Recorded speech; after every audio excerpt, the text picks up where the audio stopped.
Hey, what's up? I'm Angel Saunders doing my very first spotlight on. I've got comedian actor Kev on stage here celebrating it with me. We are going to talk all about you today. The spotlight's on you. Thank you. I like it. You're tuned in to AfterBuzz TV, the ESPN of TV talk.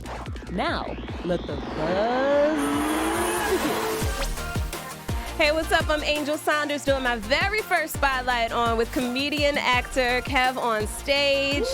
I'm excited. I'm ecstatic. I mean, the spotlight is on you. Today we're talking all things Kev on stage. I mean, I feel like we got something in common, though, because you're from Texas, right? Yes. Well, yes. Yeah. My dad's in the Army, so I spend a lot of time. You moved around a lot? Yeah. So What? it's I say I'm from Texas. I say I'm from Washington. You spent it just some depends how much time I time have. in the South. Yes. I actually am from New Orleans. Oh, really? So, yeah. So I feel like we're neighbors a little bit. We're close. Very, very close. I'm from El Paso, so it's closer to like West. Like Mexico, Okay. obviously Mexico, Arizona, New Mexico. I mean, it's close enough. I think I may have driven through El Paso on my way out here when I moved to LA. I drove. It's a tough. Yeah. You drove all the way through Texas? Mm-hmm. Just I-10 all the way? It's a big state. It is just, once you get past like Dallas, it's just ugly. It's just tumbleweeds and regret. It's like one of those horror movies, The Hills Have Eyes or something like that. So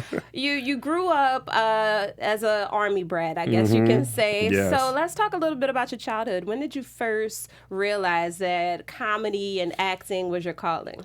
I think comedy, when it allowed me to stay up late. When I was a kid, grown folks' business and grown folks' area was a big part of our life. And, you couldn't be in grown folks' business. You couldn't stay up late. Yeah. But I realized when I made my grandma and mom laugh, they wouldn't send me to bed. So that's where I got comedy from. Acting, probably in church. My brother and I used to do like little sketches in church, PYPU, which was like young people's service. Yeah. So we'd recreate Bible stories and stuff. And I knew I was serious about it when I played Goliath.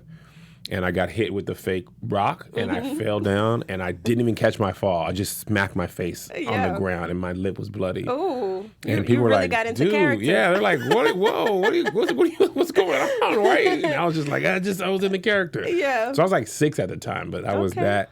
I wanted a reaction that bad. So Nice. Since then, I knew I wanted people's attention. Nice. Well, you've been getting so many people's attention on social media. You've got a huge following. How did you, even get started with that? Because it can be tough growing your following on social media. So yeah, it can be really tough. I used to do plays. I started with a group called the Playmakers with my brother and my friend Anthony Davis. And we were trying to be like Tyler Perry, trying to produce plays and all that. And Seattle, Washington is not the best breeding ground for traveling plays. It's just, you start in Atlanta, there's a lot of cities around Atlanta that you can drive to. From Seattle, you just can go to Portland. And just Portland didn't notoriously buy tickets. So we were like, we got to do something else, man. And at this time, the internet was blowing up and people were having careers on the internet. And I was like, look, we're going to quit. Yes. We're going to quit making plays and just work our regular jobs and coach our kids' basketball teams. But before we quit, I was like, man, let's just try and make YouTube videos. Maybe if we could, get seen on YouTube, then we could, make enough money that we could do our, our stuff. And the first 2 videos we did,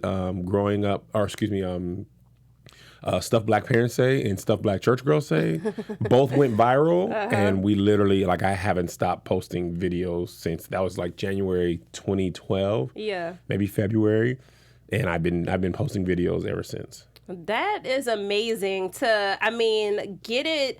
I don't want to say that quickly because sometimes there's, things that go on behind the scenes that people don't know. There's lots of trial and error. Yeah. And people usually just see, the end result. And it's like, oh my God, I can't believe they did that. But to go ahead and get those viral views, on the first couple tries. Well, that was the first videos that worked. Those weren't the first videos we posted. Okay. We've been posting videos on YouTube. Catch. Yeah. That was just those caught on. But we had posted silly videos on YouTube. Some we used to do very clickbaity titles, and trick people to watching our videos. And we were just, I remember we were happy when we got 100 views. We were like, oh my God, 100. 100 people like this. 100 people have watched us. Yeah. Then 1,000, 10,000. you know, even though probably 9,000 of that was us, but, you know. Getting your friends and family to watch. Man. Getting you watching. We actually made, before YouTube was a thing, we used to, my friend had, I did advice for crime, but he had stolen his video camera from his high school. And he used to make sketches, and we would literally take the tape out, and you had to shoot them in order because there's no editing software, and you couldn't mess up. So we would shoot them in order, and then we'd take the tape out and go to Melissa's house and gather everybody around and pop the tape in and watch us, you know, be silly. So thankfully the internet made it a lot easier to do that. But we did it just for fun at first. You know, we weren't really into it for the money. We just did it just because we like to make people laugh. Right. Now, do you think since your friend took that camera that he's, you know, paid it back, made a donation to the school? Or? Absolutely not. He just stole it. And he just took it and ran. He was like, this is for detention that time. Just took it and ran. Absolutely. Uh-huh. Yeah. So the transition from YouTube to Instagram, like, was that more or less the same? Well, you know, one thing I've kind of always done is watch how the internet is changing. Yeah. You know, when we started on YouTube, that was the only place to place video content. Instagram wasn't even around. Right. Facebook, you couldn't post videos. I don't think even Twitter was around. You know, we just put it on YouTube, and we used to put our statuses with the link to the YouTube video.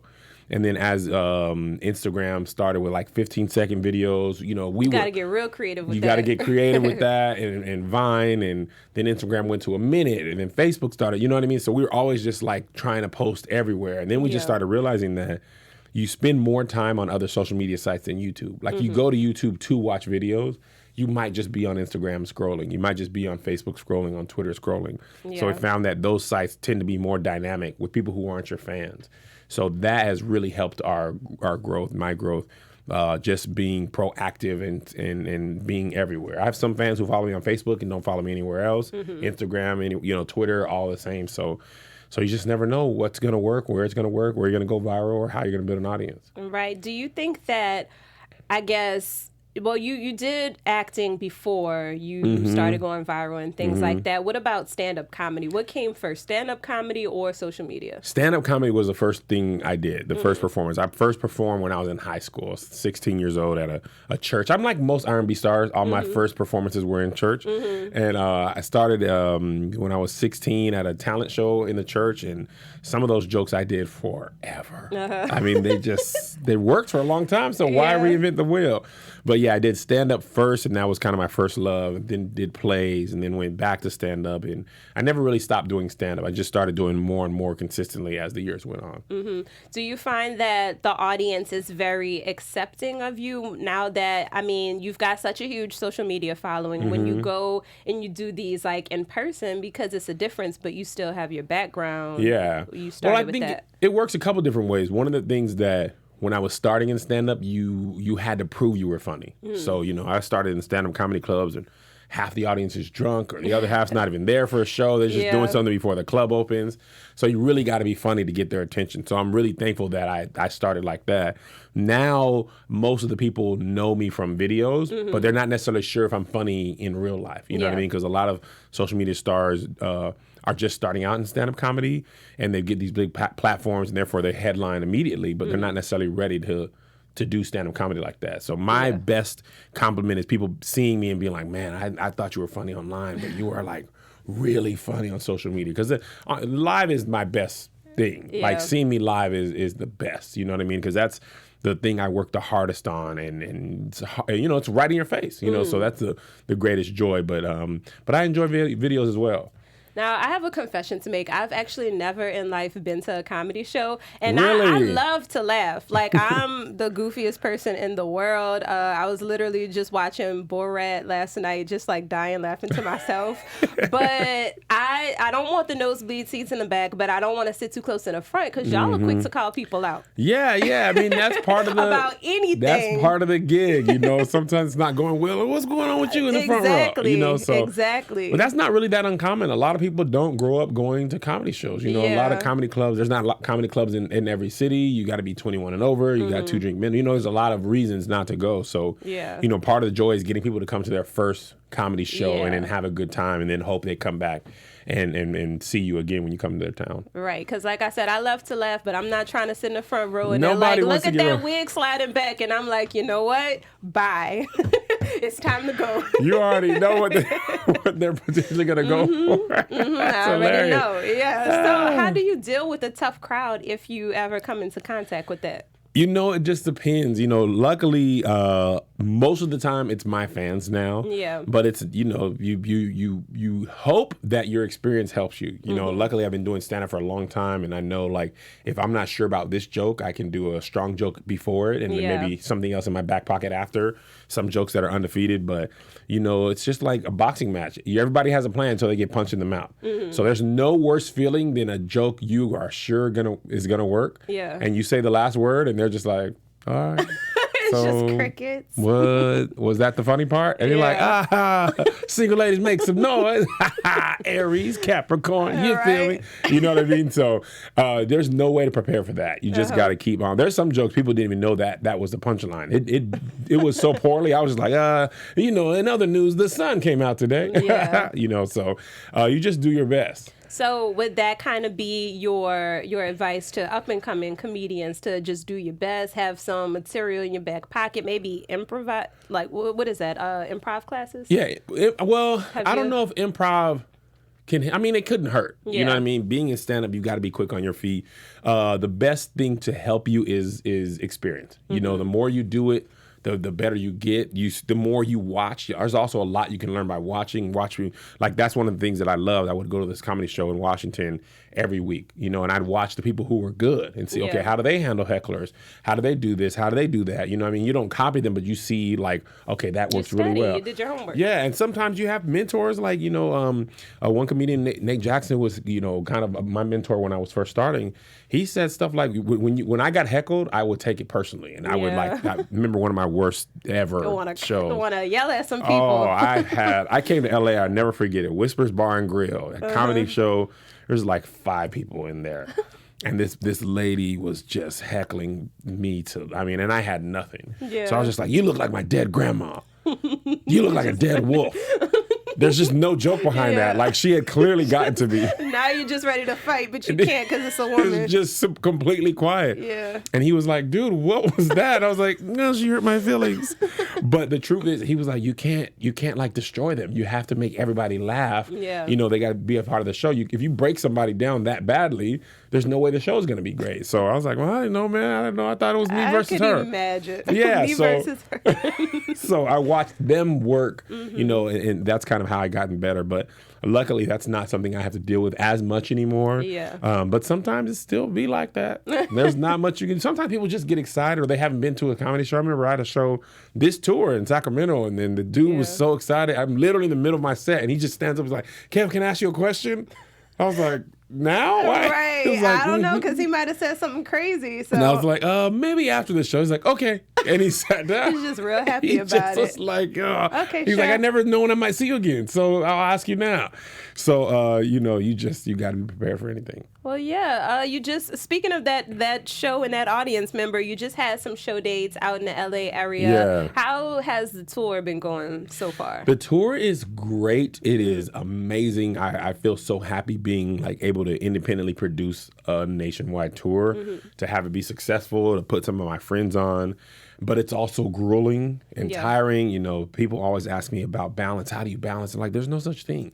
If you're doing one thing, you're not doing another. So if I'm flying to New York to have a show and my son has a soccer game, I'm missing the soccer game. Yeah. And if I'm at a soccer game, then I'm not. You know what I mean? Like, but you're also making money so he can go to soccer. Right. But so, he ain't trying to hear that. Right. He's like, Dad, you weren't there. Yeah. He ain't trying to hear that. So you try to do the best. And one thing my wife always says is just try to make the most of every moment. Yeah. You're not going to be able to be everywhere, but when you're there, be present. So that's where, when I'm at his games, I'm trying not to be on my phone. I just finished watching a movie with my kids, and my youngest son is like, put your phone down, man. It's movie time. It's family time. You know what I mean? So it's really about making the moments count, as opposed to, like, you know, being sad that you missed the moments. Yeah. So, I mean, when you're doing all of this stuff and you're putting a team together for the tour, how did you go about picking who you worked with?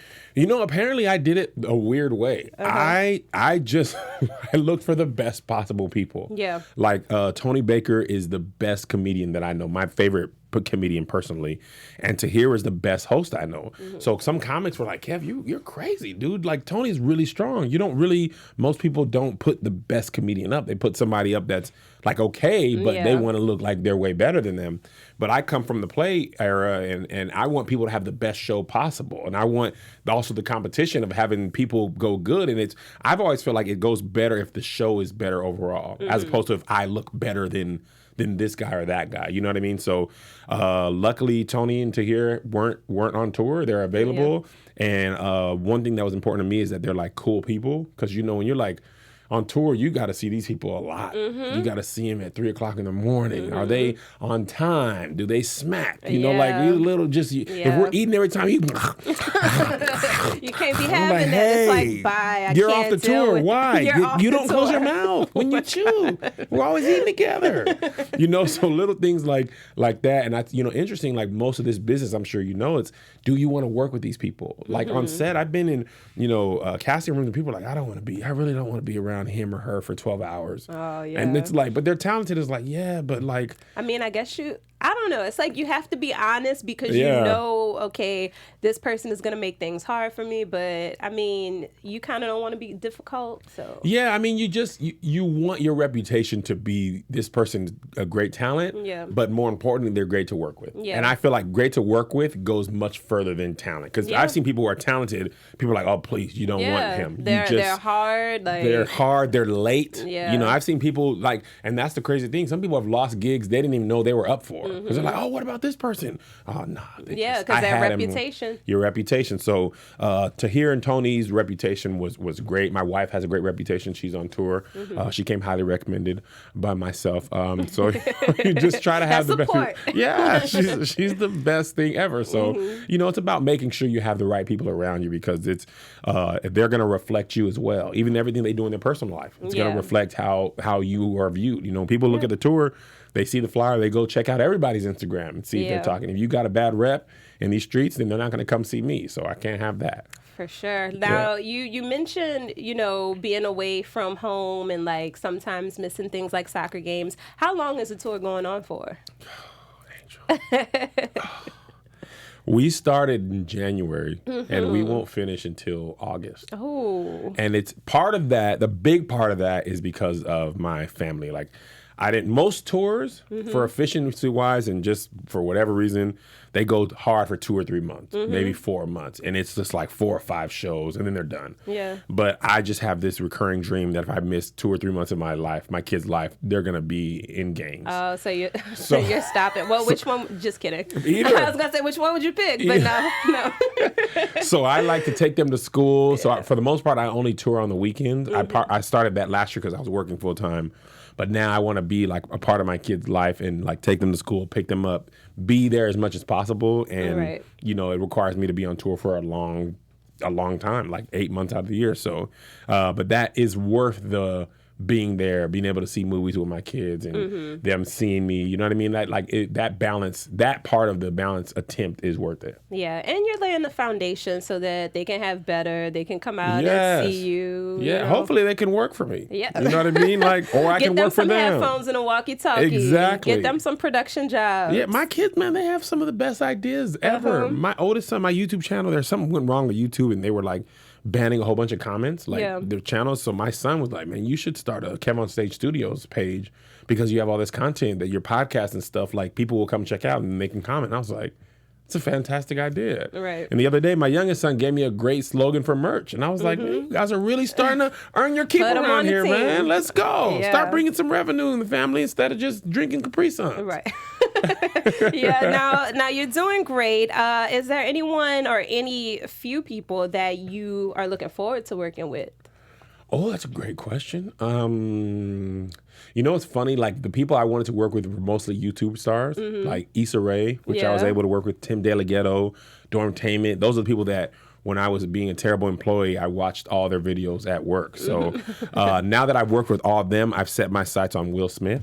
Yes. And I feel like that's a possibility. He's Yes. worked with a lot of digital stars. I feel like he gets it. Mm-hmm. Jack Black would be great. Meryl Streep, just want to throw her out there. Yeah, Viola right. Davis, you never know. Right. I don't know why Viola Davis might say no. She might be like, of course, Kev, I'll come on. Yeah, You I know, think those so- would be her exact words. Of course, You gotta Kev. speak it. Of You course. got- well, why not? Stranger things have happened. You know, so, but Will Smith will probably be the top of the list because he Yeah. just, like, I was kind of really upset at him for being so good at Instagram from the start. Man. I was like, hey, bro, no. He's got one of the best Instagrams out there. He's had movies. Let us have our stuff. Nope, he's taking it all. He's He's like, had movies, music, producing, TV. Now he's he's coming for the gram. Yeah. YouTube. He is coming for the gram. And he's one of those people, and you were speaking about reputation carrying you a long way. Yeah. He's never in any drama. No He's scandal. such a family man. Like Will Smith He's is like handsome. my favorite. Yeah. He's 50. He looks great. He's better Yeah. shaped than me. He's tall. I mean, he was in Bad Boys. He gotta so be in shape.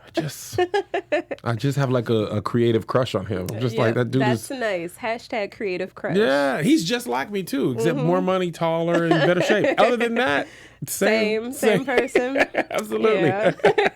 So, I mean, any other projects that you're working on right now? Yeah, one thing that I want to focus on, and my team is we're working on, is long form content. I have a new show coming out on Facebook Watch with All of Digital called Kev on Everything, where I try and do amazing tasks each episode. I became a hibachi chef and a barista. Or are you good at it? I'm good at everything. I'm amazing. All I'm right, fantastic. hibachi chef. The best. I put on the best show. Like, I mean, should you eat the chicken? Possibly not. Maybe not. But would you enjoy the show? Yes. You know, I learned to fight MMA against a woman. Regret that. Much stronger. She was like tiny, and Yeah. she choked me. Like, she choked me, and I was like, you know, you could have killed me. She's like, oh yeah, I Funny. could have killed you. Yeah, Tiny, they're like, trained. Like what? they are lethal weapons. Yes.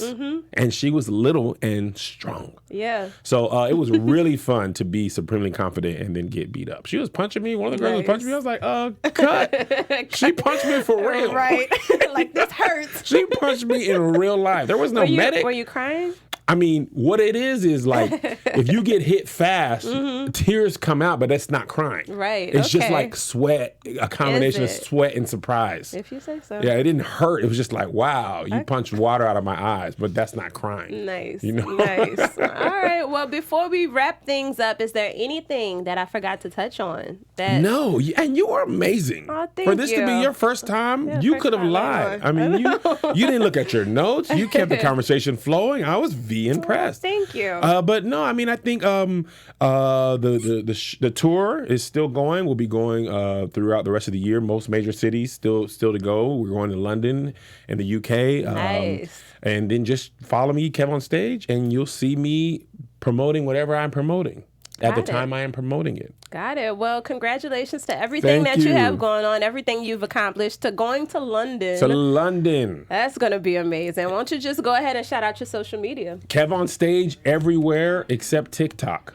I haven't No gotten around to TikTok. that. No TikTok yet. It's coming though. I made a TikTok video with Did you? someone recently. Yeah, I'll show you I'm later. gonna pull it up. Thank you, everybody. Thank you so much. You're tuned in to AfterBuzz TV. Our founder, the Keven ESPN Undergaro, of and me, TV Maria Talk. Menounos, would Now, like to thank you let for the tuning in to buzz AfterBuzz TV. Remember, we're not just the first, we're the biggest in the world, and we're the only destination for all your favorite TV shows. Whatever you crave, we've got it. So go to AfterBuzzTV.com and check out our lineup. Buzz you later. The views expressed herein are those of the hosts only and do not necessarily reflect the views of AfterBuzz TV or its owners or principals.